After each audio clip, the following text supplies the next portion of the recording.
Hi everyone! Welcome back to the Cyber Guardian channel. In this video, we're going to install Splunk Universal Forwarder version 10 directly on the Proxmox host operating system. We'll go step by step, checking system architecture, downloading the correct installer, installing the forwarder, starting it, and enabling it to run at boot. If you're setting up log forwarding in your home lab or production environment, this will help you get started quickly and correctly. Let's begin.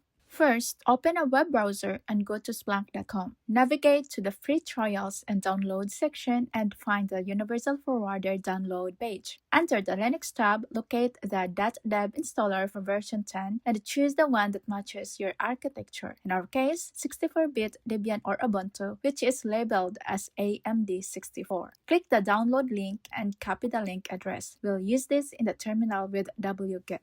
Now, switch to your Proxmox host terminal. Before downloading, let's confirm the system architecture by running uname-m. If you see x64, you're on a 64-bit system, which matches the package we selected. Next, check the kernel version by running uname-r. This is not required for installation, but it's helpful to know for compatibility. Let's move on to downloading the Splunk Universal Forwarder installer using wget. Paste the download link you copied earlier. It should look something like this. Once the download completes, confirm the file is there by running ls. You should see the .deb file listed. Now, install the package using dpkg-i followed by the name of the .deb package file. This will resolve and install any required packages automatically.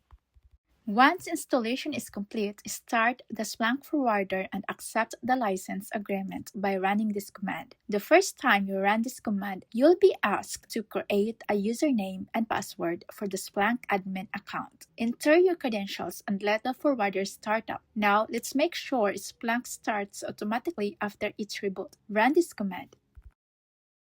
That's it! At this point, the Splunk Universal Forwarder version 10 is installed and running on your Proxmox host operating system. In the next video, we'll walk through how to configure the forwarder to send logs to your Splunk indexer, including setting up outputs.conf, selecting inputs, and verifying that data is received. Thanks for watching. See you in the next one.